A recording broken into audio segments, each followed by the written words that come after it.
Hello everyone, welcome to my channel श्यावतसु। Friends, आज हम एचआरएम के मॉड्यूल ए में चैप्टर नंबर 5 जो कि नॉलेज मैनेजमेंट के बारे में है, इसका पार्ट 1 करेंगे। 2 से 3 पार्ट में पूरा चैप्टर कवर कर दिया जाएगा। तो नॉलेज मैनेजमेंट क्या होता है हम ये जानेंगे, नॉलेज मैनेजमेंट के टाइप्स या नॉलेज के टाइप्स जानने का प्रयास करेंगे, और साथ साथ में नॉलेज मैनेजमेंट यानी केएम जिसे कहते हैं उसको सिग्निफिकेंट फीचर्स भी हम यहाँ पर देखने वाले हैं। तो ये टॉपिक्स हम यहाँ पर कवर करेंगे। तो नॉलेज मैनेजमेंट यानी कि नॉलेज को मैनेज करना, राइट। जो आपके पास नॉलेज है इसको मैनेज करना। अब हमारे पास जो नॉलेज है उसको मैनेज करना कोई बड़ा टास्क नहीं, लेकिन एक ऑर्गेनाइजेशन के पास जो नॉलेज है उसको मैनेज करना एक अपने आप में बड़ी बात है। तो इंट्रोडक्शन पार्ट में अगर देखें तो सबसे पहले देखते हैं नॉलेज क्या होती है। What we know is knowledge, जो हमें पता है, जो हम जानते हैं वही नॉलेज कहलाती है। The state of knowing about something or being familiar with something is also knowledge. दूसरी एक परिभाषा है कि जो हम जानते हैं उसे नॉलेज कहा जाता है, या किसी चीज के बारे में जानना या किसी चीज से फैमिलियर होना ही नॉलेज कहलाता है। In the world of banking, while the banks are presently operating in the wires market in which the customer's loyalty and customer delight continue to hold key to the business growth and profitability, such value addition to the customer satisfaction can be effectively achieved through the application of right knowledge at right time and place।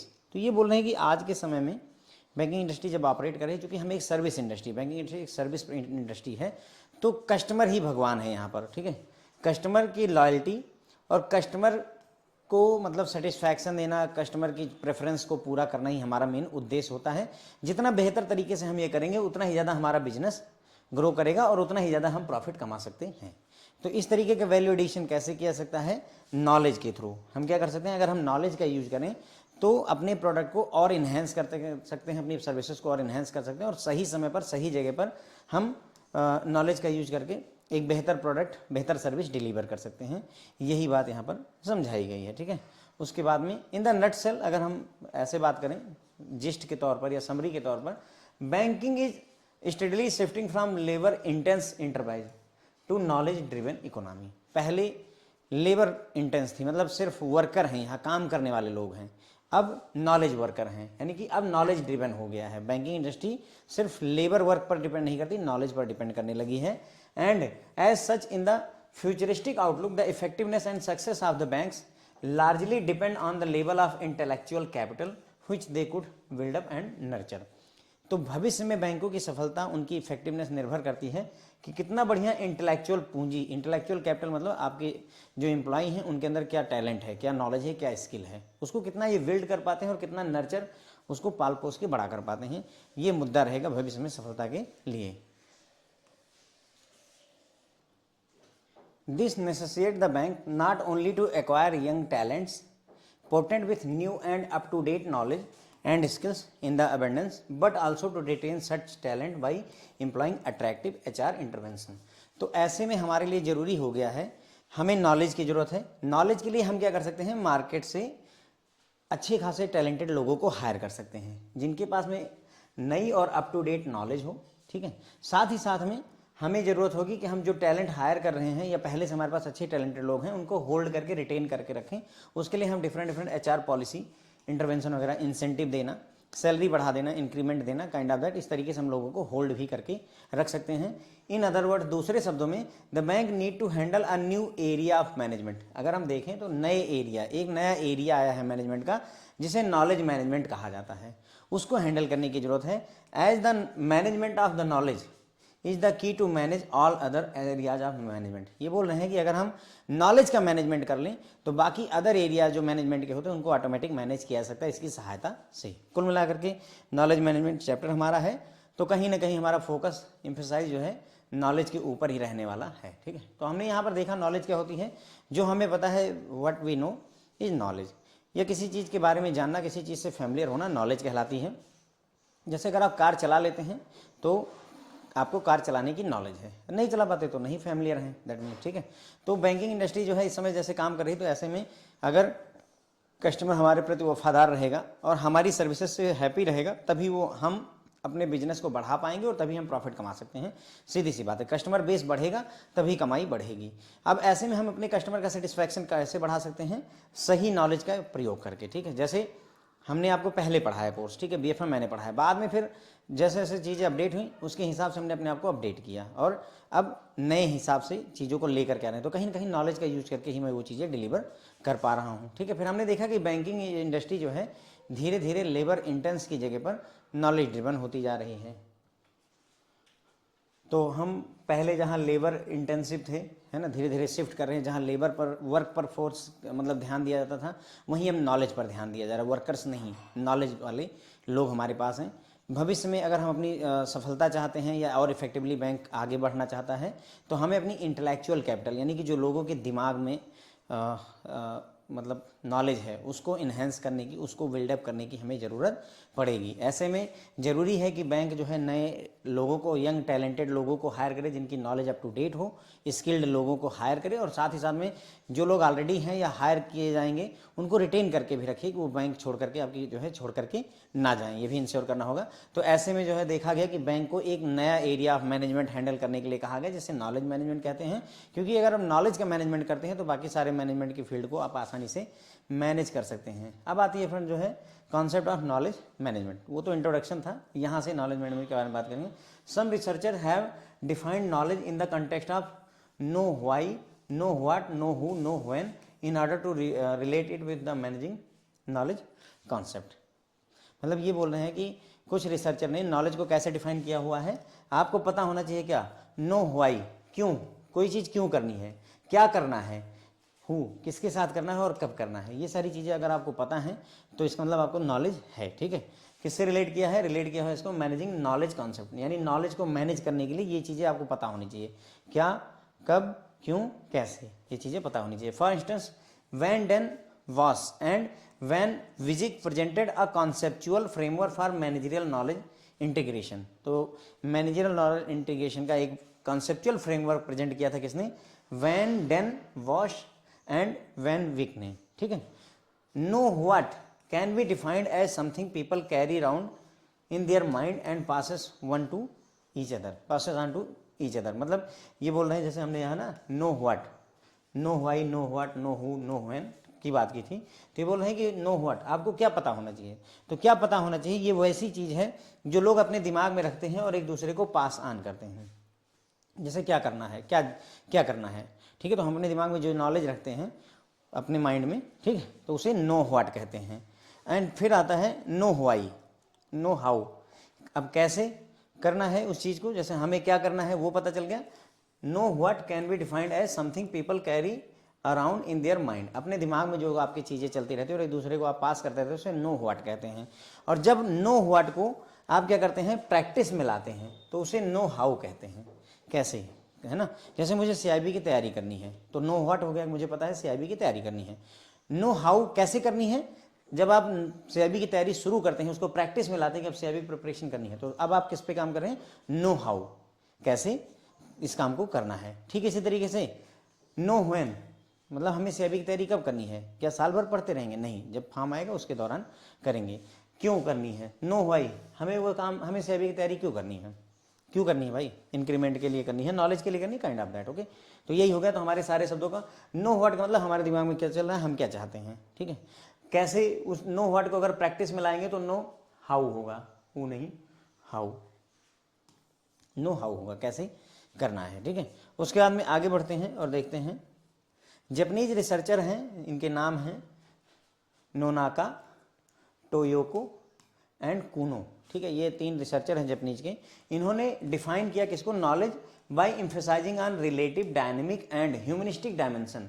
इन्होंने knowledge को relative माना, dynamic माना, static नहीं माना, और humanistic dimension यानी human को जोड़ करके नॉलेज को प्रेजेंट करने की कोशिश की, ना कि जो पहले से ट्रेडिशनल वेस्टर्न यानी कि पश्चिमी सभ्यता के हिसाब से एपिस्टेमोलॉजी जो चल रही है, यानी study of knowledge that focuses on absolute, static and non human view of the knowledge. तो जो पहले से ही आपका वेस्टर्न कल्चर के हिसाब से देखा जाए, ट्रेडिशनल वेस्टर्न एपिस्टेमोलॉजी चल रही है, नॉलेज की जो स्टडी चल रही है वो फोकस करती है किस पर, एब्सोल्यूट टर्म पर, ये किस पर करते हैं, रिलेटिव टर्म पर। ठीक है, और ये नॉन ह्यूमनिस्टिक व्यू लेते हैं, ये ह्यूमनिस्टिक व्यू लेते हैं, कौन, हमारे जापानीज रिसर्चर। और उसके बाद में ये डायनेमिक रखते हैं, ये लोग जो है स्टैटिक मानकर चलते हैं, क्या करते हैं, स्टैटिक की फिक्स है, सब कुछ नॉलेज का हिसाब किताब फिक्स है, ऐसा ये मानकर चलते हैं। कौन लोग, जो वेस्टर्न वाले हैं। जबकि ये जो आपके जापानीज रिसर्चर हैं नोनाका, टोक्यो का ना, टोयोको एंड कूनो ये जो है मानते हैं कि जो नॉलेज है वो भाई ह्यूमनिस्टिक डायमेंशन यानी ह्यूमन को जोड़ करके उसमें देखना पड़ेगा, डायनामिक रखना पड़ेगा उन्हें। The term knowledge is one of the more confusing aspect of knowledge management. बोल रहे हैं कि जो नॉलेज टर्म है वो नॉलेज मैनेजमेंट का सबसे कन्फ्यूजिंग टर्म है, ठीक है।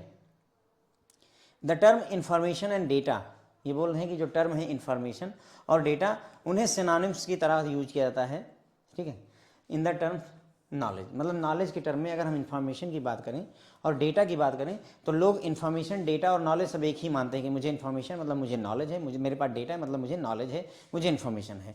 लेकिन ये सब अलग हैं, in fact they are different from one another.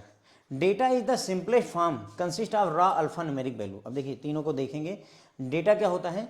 Data आपके पास में अल्फा न्यूमेरिक जो वैल्यू होती है, ठीक है, उसे हम डेटा कहते हैं। सिंपल कोई भी चीज मैं लिख दूं, ठीक है, मैंने MKLM ऐसे कुछ लिख दिया, दिस इज डेटा, ओके। ये जो कुछ भी मैंने लिखा ये आपका डेटा हो गया। अब अगर इसी डेटा को इंफॉर्मेशन इसेंशियली प्रोसेस डेटा, इसी डेटा को प्रोसेस कर दिया जाए। अब इस डेटा को आपने प्रोसेस कर दिया और मान लीजिए आपने बनाया KMT 2468 PQ ऐसा कुछ बना दिया। अब आपने क्या किया, डेटा लिया और डेटा को प्रोसेस करके एक जो है अरेंजमेंट कर दिया। अब ये पैन कार्ड है मान लीजिए किसी का, तो ये किस में बदल गया? इंफॉर्मेशन में। जो उल्टा सीधा अल्फा न्यूमेरिक वैल्यूज तुम्हारे पास आ रही हैं उसे डेटा कहते हैं। उस डेटा को जब आप प्रोसेस कर देते हैं, उस पर कुछ काम करते हैं और उसको एक मीनिंग देते हैं, तो वो आपका इंफॉर्मेशन बदल जाती है। किस में बदल जाती है? इंफॉर्मेशन में, ठीक है। और knowledge is the understanding, interpretation and application of information. जब आप इंफॉर्मेशन को यूज करते हैं, अप्लाई करते हैं, इंटरप्रेट करते हैं, समझते हैं, दैट इज नॉलेज, ठीक है। तो सबसे पहले हमारे पास डेटा आएगा, उल्टा सीधा अल्फा न्यूमेरिक वैल्यूज आएंगे जिन्हें हम डेटा कहेंगे। फिर उस डेटा को प्रोसेस करके हम उसे इन्फॉर्मेशन में कन्वर्ट करते हैं और फिर इस इन्फॉर्मेशन को हम जब इंटरप्रेट करते हैं, अंडरस्टैंड करते हैं, मतलब अप्लाई करते हैं, तो उसे हम वो जो है नॉलेज कह देते हैं। तो ये तीनों टर्म अलग अलग हैं, भले ही हम उन्हें एक साथ यूज करते हैं, अलग बात है, ठीक है। तो यहाँ पर फ्रेंड्स हमने देखा concept of knowledge management.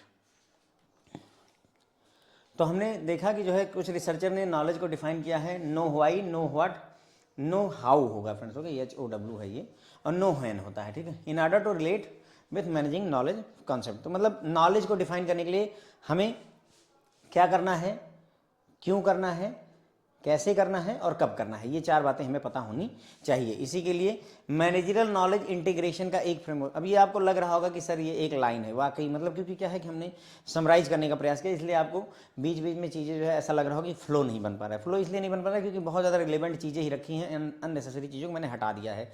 HRM में बहुत ज़्यादा थियरी है, तो ऐसे में सारा थियरी याद कर पाना संभव नहीं है। तो याद रखिएगा कि मैनेजरियल नॉलेज इंटीग्रेशन का जो कॉन्सेप्चुअल फ्रेमवर्क दिया था उसको दिया था वैन डेन वॉस एंड वैन विजिक ने। फिर है अगर हम नो व्हाट की बात करें कि क्या करना है, तो वो जो हमारे दिमाग में चलता रहता है और हम एक दूसरे के साथ शेयर करते हैं उसे नो व्हाट कहते हैं। जैसे मुझे CIB पास करना है, ये नो व्हाट है, मुझे पता है क्या करना है। और अगर हम क्या करना है उसको प्रैक्टिस में लाते हैं, नो व्हाट को अगर प्रैक्टिस में लाते हैं तो उसे नो हाउ बोलते हैं कि कैसे करना है। CIB पास तो करना लेकिन कैसे पास करना है, ओके।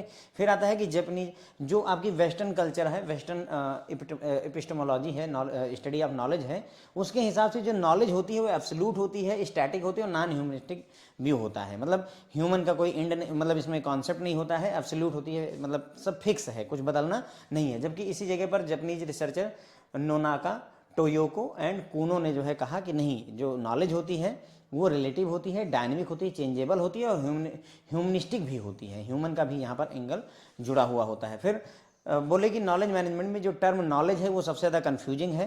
फिर उन्होंने बोला कि हम सिनोनिम्स के तौर पर नॉलेज कहें, इन्फॉर्मेशन कहें, डेटा कहें, सबको एक ही मान लेते हैं, लेकिन ये सब अलग अलग हैं। डेटा जो है आपका रॉ अल्फा न्यूमेरिक वैल्यू, ठीक है, रॉ अल्फा न्यूमेरिक वैल्यू जो आपकी डेटा कहलाती है। और जब इसी जो आपका डेटा है इसको प्रोसेस करते हैं, इस पर कुछ काम करें, इसको सही से अरेंज कर दें, तो उसे हम इन्फॉर्मेशन बोलते हैं, यानी इन्फॉर्मेशन प्रोसेस डेटा को कहते हैं। डेटा क्या होता है? सिंपल कुछ भी, मैंने कहा नहीं कि कुछ भी लिख दो, ABCD EFGH लिख दो, तुम्हारी मर्जी है, तो दैट इज डेटा। अब डेटा को जो हमने प्रोसेस किया तो इन्फॉर्मेशन में बदल गया, और जब इन्फॉर्मेशन को जो है हम क्या करते हैं, इंटरप्रेट करते हैं, अंडरस्टैंड करते हैं, अप्लाई करते हैं, तो उसे फ्रेंड नॉलेज कहा जाता है। ठीक है, उसे क्या कहते हैं? नॉलेज। अब आता है types of knowledge management. Knowledge management के टाइप बेसिकली दो टाइप का होता है। यहाँ ये बोल तो रहे नॉलेज मैनेजमेंट, लेकिन हम बेसिकली पढ़ रहे हैं नॉलेज के दो टाइप के बारे में। ठीक है, बेसिकली नॉलेज दो तरीके की होती है, एक एक्सप्लिसिट नॉलेज होती है, एक टैसिट नॉलेज होती है। एक्सप्लिसिट और टैसिट, हम दो के बारे में पढ़ेंगे। वैसे बेसिकली 7 तरीके की नॉलेज होती है, पर हम उसमें जाएंगे नहीं। तो एक्सप्लिसिट और दूसरा टैसिट, ध्यान रखिएगा। इम्प्लिसिट नॉलेज भी होती है, लेकिन उसको जो है टैसिट नॉलेज अलग है, इम्प्लिसिट अलग है, तो हम ज़्यादा डिटेल में मैं जा नहीं रहा हूँ, बस इतना समझिए। दो तरीके की नॉलेज अपने सिलेबस में है, एक्सप्लिसिट और टैसिट नॉलेज। टैसिट नॉलेज क्या होती है? Refers to the knowledge, skill and abilities an individual gain through experience that is often difficult to put into words and otherwise communicate। मतलब टैसिट नॉलेज वो knowledge होती है, skill होती है, योग्यता होती है जो हम अपने अनुभव से सीखते हैं, जिसे शब्दों में बयां कर पाना, कम्युनिकेट कर पाना मुश्किल होता है। ठीक है, तो ऐसी नॉलेज को टैसिट नॉलेज कहते हैं। जैसे किसी के साथ धोखा हो जाए, प्यार में धोखा हो जाए, बिजनेस में धोखा हो जाए, जिंदगी में धोखा हो जाए, तो उसको जो नॉलेज मिली है दैट इज टैसिट नॉलेज। वो उसको शब्दों में नहीं बयां कर सकता, उसने अनुभव किया है, अपने अनुभव के आधार पर उसने सीखा कि हाँ, लोग ऐसा भी जो है विश्वासघात कर सकते हैं, that is tacit knowledge. Explicit knowledge, भैया पहले से बने बनाए रूल्स रेगुलेशंस हैं, उनको फॉलो कर लीजिए। जो आपकी बुक में ये पढ़ा रहा हूँ, ये कैसी नॉलेज है? एक्सप्लिसिट नॉलेज है, एकदम क्लियर है, सब पहले से सेट है मामला।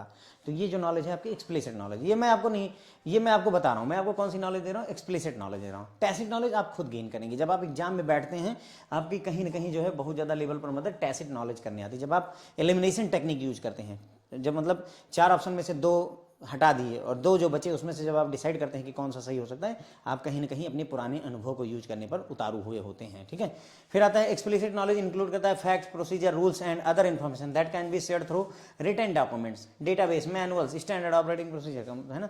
तो एक्सप्लिसिट नॉलेज उन रूल्स, रेगुलेशन, फैक्ट्स को कह सकते हैं जिनके बारे में हम लिख सकते हैं, पढ़ सकते हैं, एक दूसरे के साथ शेयर कर सकते हैं। मतलब जो चीज़ डॉक्यूमेंटेड है एक्सप्लिसिट नॉलेज हो गई, जो चीज़ आपने अनुभव से गेन की टैसिट नॉलेज हो गई। आई बिलीव ये क्लियर हो जाता है। ये इंटरनेट से मैंने लिया हुआ है, यहाँ पर जो है ये मैकमिलन बुक से है, ये वाला आपका यहाँ से स्टार्ट करके, this is the Macmillan book. The term explicit knowledge can be defined as that component of knowledge which can be codified and transmitted into methodical and prescribed language. क्या लिखते हैं? ठीक है, तो ये बोल रहे हैं कि एक्सप्लिसिट नॉलेज उस कंपोनेंट को कहते हैं जिसको हम कोडिफाई कर सकते हैं, यानी लिख सकते हैं, ट्रांसमिट कर सकते हैं किसी प्रिस्क्राइब लैंग्वेज को यूज करके। जैसे कोई डॉक्यूमेंट बनाना, कोई डेटाबेस बनाना, ईमेल, चार्ट्स, वेब्स वगैरह, ये सारी चीज़ें आपका किस में आ जाती हैं? एक्सप्लिसिट नॉलेज में। यानी जो डॉक्यूमेंटेड है, ऐसे समझ लेना फ्रेंड्स कि जो डॉक्यूमेंट है, जो लिखा पढ़ा गया है, तुम्हारा जो सर्कुलर है एक्सप्लिसिट नॉलेज है। और जो तुम अपने अनुभव से, अपने अपने अंदर की आवाज़ से, अंदर आत्मा की आवाज़ से सीखते हो, that is tacit knowledge. On the other hand tacit knowledge is personal, intuitive, contextual and difficult to formulise, record और आर्टिकुलेट। इसको फॉर्मुलाइज करना, लिखना, समझाना, बता पाना, सिखाना मुश्किल होता है। ठीक है, it is built out of experience and is stored in the mind of people. और ये अनुभव के आधार पर आता है और लोगों के दिमाग में स्टोर रहता है। क्लियर हो जाती बात? तो एक्सप्लिसिट नॉलेज जो डॉक्यूमेंटेड है या डॉक्यूमेंटेड की जा सकती है, और टैसिट नॉलेज जो आप अपने एक्सपीरियंस के आधार पर अपने अंदर मन से सीखते हैं, समझते हैं, उसे कहते हैं। नॉलेज मैनेजमेंट अब शुरू होता है। ठीक है, यहाँ तक इतनी बातें हमने कर ली, अब नॉलेज मैनेजमेंट डिफाइन करेंगे। Knowledge management can be defined as a process encompassing various system, जैसे gathering of knowledge, organizing knowledge, sharing and analyzing the knowledge of individual and groups across the organization in order to leverage such knowledge for organizational performance and to generate a new set of value system in the organization। तो भाई देखो, knowledge तो हर व्यक्ति के पास है, लेकिन उस knowledge का यूज हम अपनी ऑर्गेनाइजेशन के परफॉर्मेंस के लिए अगर कर सकें, दैट इज नॉलेज मैनेजमेंट। यही इतनी बात करें कि नॉलेज मैनेजमेंट उस प्रक्रिया को कह सकते हैं, ऐसी प्रोसेस में जिसमें हम नॉलेज को गैदर करते हैं, ऑर्गेनाइज करते हैं, शेयर करते हैं, एनालाइज करते हैं। ये नॉलेज इंडिविजुअल की भी हम यूज करते हैं, ग्रुप की भी यूज करते हैं जो हमारी कंपनी में काम करते हैं। ठीक है, ताकि हम इसका उपयोग कर सकें, लेवरेज कर सकें, इसको यूज कर सकें ऑर्गेनाइजेशन की परफॉर्मेंस के लिए, इस नॉलेज को हम यूज कर सकें। ठीक है, और साथ ही में न्यू सेट ऑफ वैल्यूज, मतलब इतनी नॉलेज गेन करेंगे तो हम नई वैल्यू भी यहाँ पर अचीव कर पाएंगे, अपनी ऑर्गेनाइजेशन के लिए एक नया ब्रांड वैल्यू, वैल्यू बोलते हैं ना, ब्रांड वैल्यू टाइप, वो सब चीज़ें हम अचीव कर सकते हैं। दूसरे शब्दों में अगर कहें, knowledge management is systematic and holistic approach to capture the collective experience, wisdom, including the tacit knowledge, which is the intellectual property of an individual, and make it available and useful for everyone in the organization. दूसरे शब्दों में कहें तो knowledge management एक holistic approach है, एक systematic प्रक्रिया है, जिसमें हम क्या करते हैं, लोगों के पास नॉलेज है वो उनकी खुद की इंटेलेक्चुअल प्रॉपर्टी है। जो मेरे पास नॉलेज है मेरी अपनी इंटेलेक्चुअल प्रॉपर्टी है, ठीक है। उस नॉलेज को हम क्या करते हैं, अपने पास लाते हैं, मतलब इकट्ठा करते हैं। क्या करते हैं, इकट्ठा करते हैं, कैप्चर करते हैं इसको, ठीक है। और कैप्चर करके उसे अवेलेबल करवाते हैं, किसके लिए, ताकि ऑर्गेनाइजेशन का हर एक व्यक्ति उसको यूज कर सके, ये है, ठीक है। तो companies where KM initiative is already in place and practice with success may be called knowledge intensive firm. तो ऐसी कंपनियां जहां पर नॉलेज मैनेजमेंट पर काम ऑलरेडी चल रहा है और उसे मतलब जो है प्रैक्टिस किया जा रहा है, तो वैसी फर्म को, वैसी संस्थाओं को हम बोल सकते हैं KIF, नॉलेज इंटेंसिव फर्म बोला जा सकता है, ओके।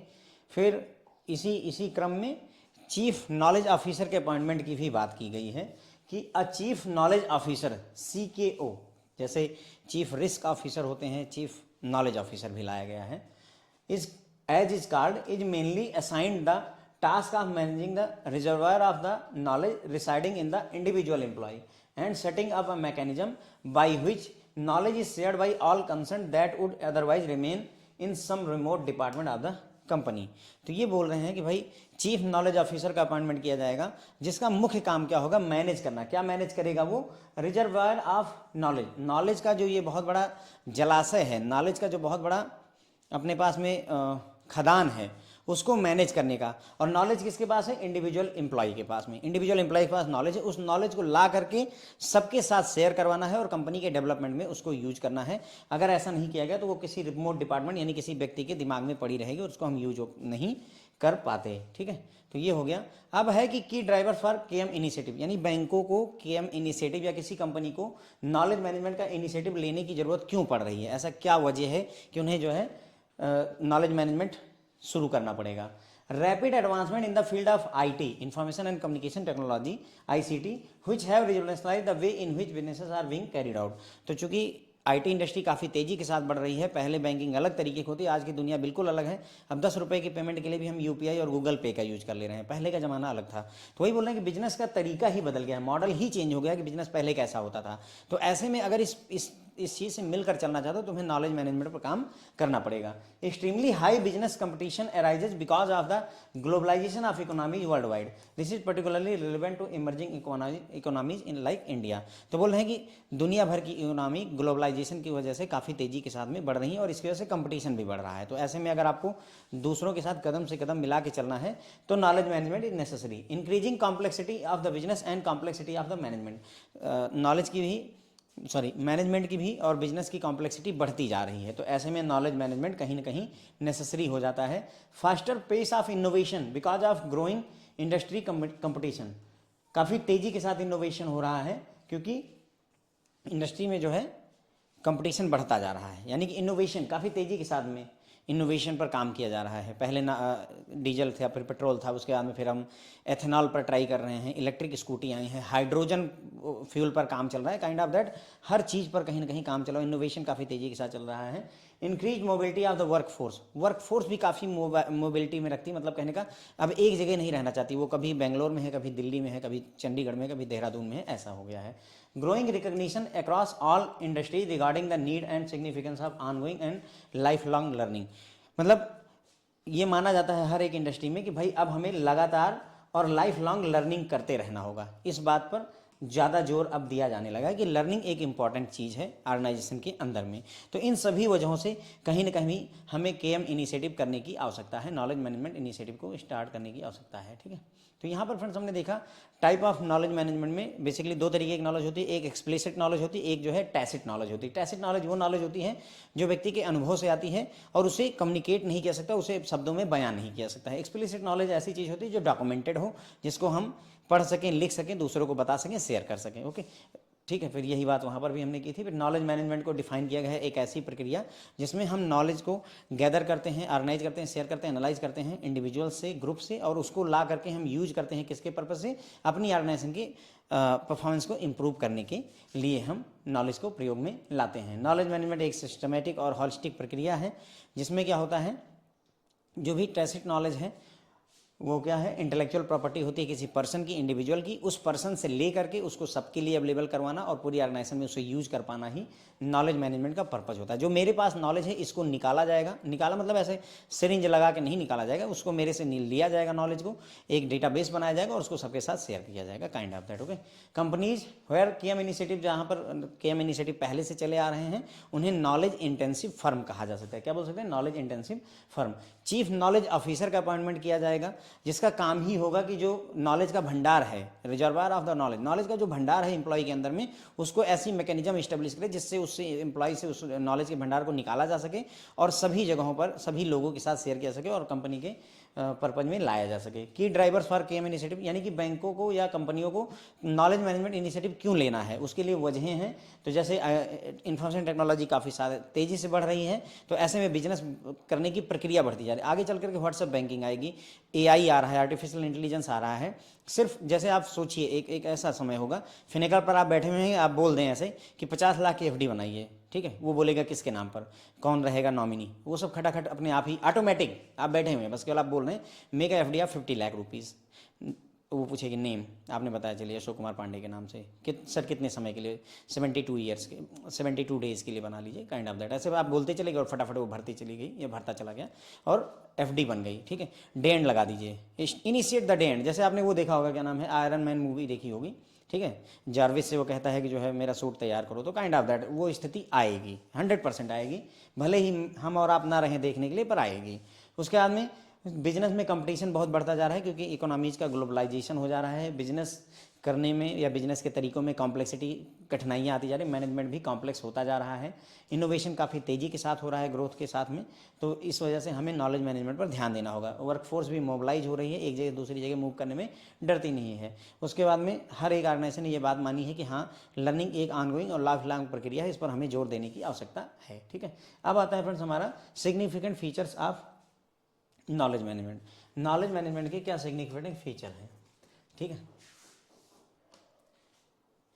तो KM initiative can substantially contribute towards the cost cutting, product and process innovation, competitiveness, and hence can ensure improved operational efficiency as well as better system procedure and internal control system। तो ये बोल रहे हैं भाई कि अगर knowledge management initiative लेकर आओगे तो कॉस्ट कटिंग कर सकते हो, जो आपके प्रोडक्ट हैं, सर्विसेज हैं, उसमें इन्हेंसमेंट आएगा, ओवरऑल आपकी ऑर्गेनाइजेशन काफ़ी अच्छे से प्रोसेस कर पाएगी, इफिशिएंटली वर्क कर पाएगी।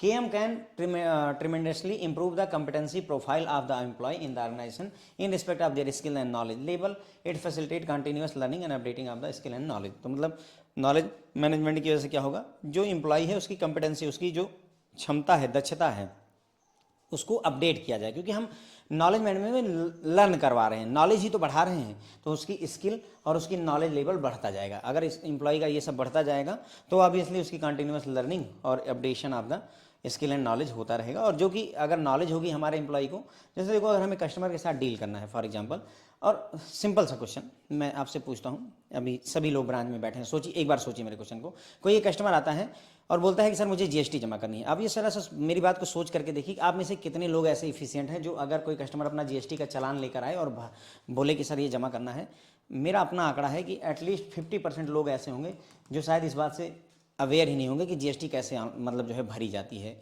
चालान के थ्रू। बराबर बात है मेरी, अगर मैं गलत हूँ तो फिर कमेंट करके बोल सकते हैं, लेकिन अदरवाइज मेरे हिसाब से 50% ऐसे लोग होंगे। ये क्या है, कहीं ना कहीं हमारे नॉलेज में लैग है, मैं जो बताने का प्रयास कर रहा हूँ। तो ऐसे में नॉलेज मैनेजमेंट अपनी कस्टमर सर्विस को बेहतर करने के लिए बहुत जरूरी है, और चूंकि हम सर्विस ओरिएंटेड इंडस्ट्री हैं, ऐसे में देखिए कहीं ना कहीं इसीलिए कहा जाता है कि प्राइवेट सेक्टर बैंकों में जाओ तो वहाँ पर जो है चीज़ें आसान होती हैं, पैसा कहाँ से आया है, कहाँ जा रहा है, क्या हो रहा है, एसएमएस आ रहा है, नहीं आ रहा है, क्यों नहीं आ रहा है, सारी चीज़ें पता होती हैं।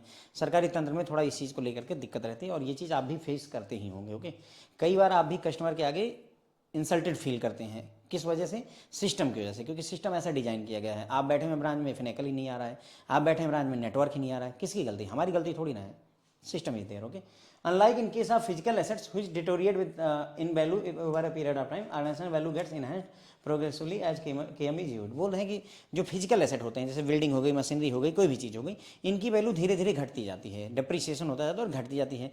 लेकिन अगर नॉलेज मैनेजमेंट को यूज किया जाएगा, नॉलेज का ऐसा नहीं है, नॉलेज जो है ऑर्गेनाइजेशन की वैल्यू बढ़ाता है, नॉलेज घटती नहीं है, नॉलेज बढ़ाता जाता है, आपकी वैल्यू को बढ़ाता जाएगा। KM initiative can significantly contribute toward creation and addition of value in organization। KM initiative अगर आप लेते हैं तो उससे क्या होगा, आपकी ऑर्गेनाइजेशन में वैल्यू एडिशन का, क्रिएशन का काम करेगा। In many knowledge intensive companies in US for example the real value is higher than 10 times of the book value. ये बोल रहे हैं कि US की कई सारी ऐसी कंपनियां हैं जो नॉलेज इंटेंसिव हैं, जिनमें नॉलेज पर ही काम होता है, और उनकी जो वैल्यू है, रियल वैल्यू, वो 10 गुना है बुक वैल्यू से। बुक वैल्यू का क्या मतलब है, जैसे हम मान लो हमने एक लैपटॉप खरीदा 60,000 रुपये का, तो ये उसकी बुक वैल्यू है, 60,000 रुपये उसकी बुक वैल्यू, जो बुक में हमने लिखा ये बुक वैल्यू है। तो ऐसी चीज़ें लिख करके जो वैल्यू आ रही है उसका 10 गुना। फॉर एग्जांपल मैं आपको बताता हूँ वेजूज का, वेजूज जो है 22 बिलियन इसका जो है वो था मार्केट वैल्यू, 22 बिलियन, ठीक है। और ये 22 बिलियन डॉलर से घट करके मेरे ख्याल से अब जो है 550 मिलियन पर आ गई है या कुछ समथिंग लाइक दैट। आप सोचिए, मेरी बात समझिए, अगर आपके पास में एक कार है मान लो 20 लाख की, तो भाई कितना भी वैल्यू घटेगी कार की ना, 20 लाख की कार है, अगर एक आध साल हुआ है तो 15 लाख तक तो निकल ही जाएगी। ऐसा थोड़ी होगा कि 20 लाख रुपए की कार है और वो 20,000 रुपए की बची है, ऐसा नहीं होगा। कबाड़ी वाला भी 20,000 से ज़्यादा दे देगा। इसका मतलब मेरा जो कहने का भाव है कि 22 बिलियन डॉलर से घट करके 550 मिलियन डॉलर, यानी 1 बिलियन भी नहीं रहेगा। सोचो 22 बिलियन में से 1 बिलियन भी नहीं बचा है अब कायदे से, तो 21 बिलियन कहाँ उड़ गए? 21 बिलियन कोई चीज़ नहीं थी, नॉलेज थी, वो नॉलेज थी, वही उड़ गया है। अब आप मेरी बात समझ पा रहे होंगे, जो ये कह रहा है कि जो उनकी बुक वैल्यू के मुकाबले 10 गुना उनकी हाई वैल्यू है, उनकी इंटेलेक्चुअल और नॉलेज की वजह से। आई बिलीव आपको क्लियर हो जाता है इस एग्जांपल से, ठीक है। KM initiative can significantly contribute toward customer service to a large extent and can support CRM initiative considerably. अगर KM इनिशिएटिव लेते हैं तो कस्टमर सर्विस आपकी बेहतर हो सकती है, कस्टमर रिलेशनशिप मैनेजमेंट इनिशिएटिव भी लिया जा सकता है। All new generation bank in India owe their quick growth to the better use of technology and consequent collective knowledge base. तो जितने भी नई जनरेशन के बैंक हैं उन्होंने ग्रो इसलिए किया है क्योंकि उन्होंने बेहतर यूज किया है टेक्नोलॉजी का, और टेक्नोलॉजी का भी प्रयोग किया और साथ ही साथ में अपने नॉलेज बेस को भी यूज किया हुआ है, ठीक है। फिर आता है KM can provide inputs. KM आपको इनपुट दे सकता है in assessing the risk associated with the loan proposal and hence can help in tracking more informed and objective credit decision. तो नॉलेज मैनेजमेंट की सहायता से आप क्या कर सकते हैं, किसी लोन प्रपोजल में क्या क्या रिस्क एसोसिएटेड है उसका मूल्यांकन कर सकते हैं, जिसकी वजह से अगर आप अच्छे से मूल्यांकन कर पाएंगे तो ज़्यादा अच्छा डिसीजन ले पाएंगे, आपसे गलतियां नहीं होंगी। लेटेस्ट डेवलपमेंट जैसे knowledge discovery and data mining, KDD software बोलते हैं, knowledge discovery and data mining software आया हुआ है, इसने इस फील्ड में और ज़्यादा क्रांति ला दी है, ठीक है। KDD है आपका knowledge discovery and data mining software, पूरा नॉलेज से भरा पड़ा है। ऐसे समझ लीजिए जैसे अगर आपको कोई जानकारी लेनी है तो आप क्या करते हैं, RBI की साइट पर जाएंगे या अपने बैंक के सर्कुलर में जाते हैं, है ना। तो क्या है आपका KDD, मतलब अगर हम सोचिए उस पूरा जो आपके जितने भी सर्कुलर हैं उसको एक सॉफ्टवेयर के अंदर डाला जाए और कोई भी सर्च आप मारो और वो उसी चीज़ को फेच करके निकाल के दे दो, तो इससे अच्छा क्या हो सकता है। अभी क्या होता है कि हमें सर्कुलर ढूंढने पड़ते हैं, आप भी ढूंढते ही होंगे या सर्च करते होंगे, नहीं मिलता होगा क्योंकि कीवर्ड नहीं मिल रहा है। उस प्रॉब्लम को सॉल्व करने के लिए ही KDD सॉफ्टवेयर लाया गया हुआ है। KM initiative can inculcate a habit of continuous learning among the workforce to drive the organization toward a learning organization। KM initiative अगर कोई ऑर्गेनाइजेशन लेती है तो वो क्या करेगी, आपके अंदर लर्निंग, कंटिन्यूअस लर्निंग की एक आदत डाल देगी अपने वर्कफोर्स के अंदर, जो वर्कर हैं उनके अंदर लगातार लर्निंग की एक आदत डाल देगी, जिसकी वजह से जो ऑर्गेनाइजेशन होगी वो धीरे धीरे लर्निंग ऑर्गेनाइजेशन में कन्वर्ट हो जाएगी, लर्निंग ऑर्गेनाइजेशन बन जाएगी, ठीक है। लर्निंग ऑर्गेनाइजेशन क्या होती है, लर्निंग ऑर्गेनाइजेशन उस ऑर्गेनाइजेशन कहते हैं जहाँ पर हम लगातार लर्निंग पर काम करते रहते हैं। A learning organisation is an organisation which is not only skill in creating, acquiring and transferring knowledge but also at modifying behavior to reflect new knowledge and insights। तो लर्निंग ऑर्गेनाइजेशन उस organisation को कहते हैं जो केवल इसमें skilled नहीं है कि नॉलेज को क्रिएट करना है, एक्वायर करना है, ट्रांसफर करना है, बल्कि उस नॉलेज की वजह से आपके व्यवहार में भी परिवर्तन आ जाता है, उस नई नॉलेज की वजह से आपके व्यवहार में भी परिवर्तन आ जाता है, जो कि जिससे उस बिहेवियर में परिवर्तन के साथ आप नई नॉलेज और इनसाइट्स को दिखा सकते हैं। जैसे मैंने आपको बोला कि आप में से कितने लोग जीएसटी भरवा सकते हैं, तो जीएसटी नहीं भरवा सकते, लेकिन अगर आप सीखें, आप लर्न करें, तो आपके बिहेवियर में कहीं ना कहीं चेंज आएगा। क्यों? क्योंकि कस्टमर को ऐसे बोल दिया कि सर मुझे नहीं पता, काउंटर नंबर 2 देख लीजिए, काइंड ऑफ दैट, मैनेजर साहब से बात कर लीजिए। ऐसा नहीं, आप नहीं करेंगे, आप बोलेंगे कॉन्फिडेंस के साथ बोलेंगे, सर आइए मैं आपकी जीएसटी फाइल करवाता हूँ। ठीक है, तो ये है आपका लर्निंग ऑर्गेनाइजेशन, एक ऐसी ऑर्गेनाइजेशन जहाँ पर लर्निंग हमेशा चलती रहती है। तो significant feature of knowledge management में अगर देखें, यानी कि नॉलेज मैनेजमेंट से क्या क्या फ़ायदे होने वाले हैं, तो नॉलेज मैनेजमेंट से आपकी प्रोडक्ट और सर्विसेज अच्छी हो जाएंगी, आप कॉस्ट कटिंग कर पाएंगे, आपकी ऑर्गेनाइजेशन बहुत इफेक्टिवली इफिशिएंटली काम कर पाएगी। नॉलेज मैनेजमेंट जो है आपका एम्प्लॉय के नॉलेज बेस को इम्प्रूव करेगी, उनके नॉलेज लेवल को, उनकी स्किल को इम्प्रूव करेगी। ठीक है, उसके बाद में फिजिकल एसेट की वैल्यू घटती जाती है समय के साथ में, लेकिन जो आपके अगर नॉलेज मैनेजमेंट की बात करें तो वो ऑर्गेनाइजेशन की वैल्यू को बढ़ाता रहता है। ठीक है, उसके बाद में जो ऑर्गेनाइजेशन में अगर मान लो नॉलेज मैनेजमेंट को यूज किया जा रहा है, तो उनकी जो रियल वैल्यू है वो उनकी बुक वैल्यू से 10 गुना अधिक होती है। नॉलेज मैनेजमेंट इनिशिएटिव जो है आपको कस्टमर सर्विस को बेहतर तरीके से प्रोवाइड करने में मदद करता है। जैसे मैंने आपको कहा कि आपको जीएसटी के बारे में नहीं पता तो किसी से पूछ लीजिए, इनकम टैक्स से चालान भरना है पूछ लीजिए किसी से। अगर ये नॉलेज आपके पास होगी तो वो आपको फ़ायदा ही करेगी। अगर नॉलेज मैनेजमेंट इंप्लीमेंटेड है आपके ऑर्गेनाइजेशन में तो आप उसको यूज करेंगे। ठीक है, नई जनरेशन के बैंक तेज़ी के साथ ग्रो किए हैं क्योंकि उन्होंने बेटर यूज़ किया है टेक्नोलॉजी की। उसके अंदर नॉलेज मैनेजमेंट की सहायता से हम क्या कर सकते हैं, जो लोन के प्रपोजल हैं उनको एसेस कर सकते हैं, उनका मूल्यांकन कर सकते हैं कि भाई जो है नॉलेज मैनेजमेंट कैसे मतलब नॉलेज मैनेजमेंट का यूज करके हम जो लोन का प्रपोजल आया हुआ है उसको मूल्यांकन कर पाएंगे एक सॉफ्टवेयर वगैरह की सहायता से कि हाँ भाई कहाँ गड़बड़ हो रही है, और एक बेहतर निर्णय हम इन्फॉर्म निर्णय ले सकते हैं। इसमें लेटेस्ट सॉफ्टवेयर जो है knowledge discovery and data mining की बात की गई। इस सॉफ्टवेयर ने इस फील्ड में काफ़ी सारे चेंजेस लाए हुए हैं। नॉलेज मैनेजमेंट इनिशिएटिव लेने पर जो ऑर्गेनाइजेशन के वर्कर हैं, लेबर हैं, वर्कफोर्स हैं, उनकी लर्निंग की लगातार आदत बन जाएगी कि हमें सीखते रहना है। जैसे जैसे धीरे धीरे ऑर्गेनाइजेशन हमारी लर्निंग ऑर्गेनाइजेशन की तरफ बढ़ जाएगी। लर्निंग ऑर्गेनाइजेशन केवल वो उस ऑर्गेनाइजेशन को नहीं कहते जहाँ पर नॉलेज को या स्किल को एक क्रिएट, एक्वायर और ट्रांसफ़र किया जाता है, बल्कि यहाँ पर हम क्या करते हैं अपने बिहेवियर में भी मॉडिफिकेशन ले आते हैं नई नॉलेज की वजह से। अब इसी में एक और सब टॉपिक है छोटा सा इसी का, people dimension of knowledge management, तो इसको भी बात कर लेते हैं और इसी के साथ ये लेक्चर पूरा कवर हो जाएगा। People dimension of the knowledge management में बात करें, technology usually dominates the KM initiative because it is the most visible and tangible of the 3 component of KM, people, process and technology. बोल रहे हैं कि देखो नॉलेज मैनेजमेंट के लिए 3 चीज़ें चाहिए, लोग होने चाहिए, प्रोसेस होनी चाहिए और टेक्नोलॉजी होनी चाहिए। लेकिन सबसे ज़्यादा ज़रूरी कौन होना चाहिए? लोग होने चाहिए। अगर लोग नहीं है तो नॉलेज का क्या करिएगा? आपके पास टेक्नोलॉजी, आपके पास प्रोसेस है, कंपनी में कोई एम्प्लॉय नहीं है तो सीखे और सिखाएगा कौन किसको? ठीक है, तो वही बोल रहे हैं कि पीपल इज़ देयर, पीपल होना चाहिए। अब ये बोल रहे हैं कि टेक्नोलॉजी जो है डोमिनेट करती है। KM initiative, knowledge management initiative में टेक्नोलॉजी डोमिनेट करती है क्योंकि ये ज़्यादा विजिबल और टेंजिबल होती है। 3 कंपोनेंट में से, 3 में से पीपल, प्रोसेस और टेक्नोलॉजी आती हैं। लेकिन फिर भी भले ही टेक्नोलॉजी डोमिनेट करती है लेकिन लोग फिर भी बहुत बड़ा इंपॉर्टेंस रखते हैं। However if people and process are not in place there is no guarantee that people will use technology to promote KM in the organisation. तो ये बोल रहे हैं अगर पीपल और प्रोसेस को सही से नहीं सेट किया गया है, पीपल और प्रोसेस को सही से नहीं यूज किया जा रहा है, तो इस बात की कोई गारंटी नहीं कि लोग जो है टेक्नोलॉजी का यूज करके नॉलेज मैनेजमेंट को यूज ही करेंगे। यानी लोग होने चाहिए, प्रोसेस होनी चाहिए। टेक्नोलॉजी का फ़ायदा तभी है, जैसे मोबाइल है मेरे पास में, उसमें यूट्यूब है, पढ़ने के लिए बहुत कुछ है, लेकिन मैं दिन भर बैठ करके शॉर्ट्स देख रहा हूँ, रील्स देख रहा हूँ, तो उससे कोई फ़ायदा नहीं होने वाला है। यही बात ये बता रहा है कि भाई पीपल एंड प्रोसेस अगर सेट नहीं किए गए हैं तो जरूरी नहीं कि लोग टेक्नोलॉजी यूज करके जो है नॉलेज मैनेजमेंट को या नॉलेज इन्हेंस करने में ही काम करें। Okay, knowledge management programmes are bound to fail if not supported by leaders through their active participation. Knowledge management का प्रोग्राम आपका फेल हो जाएगा अगर जो है जो लीडर्स हैं वो अपना प्रॉपर एक्टिव पार्टिसिपेशन नहीं देते हैं, मतलब एक्टिवली पार्टिसिपेट नहीं करते हैं, तो केएम फेल हो जाएगा। Organising knowledge fair and knowledge workshop, ये बोल रहे हैं कि नॉलेज का मेला लगवाइए, नॉलेज के वर्कशॉप लगवाइए, जिससे लोग जो है साथ आते हैं और अपना एक्सपीरियंस शेयर कर पाते हैं।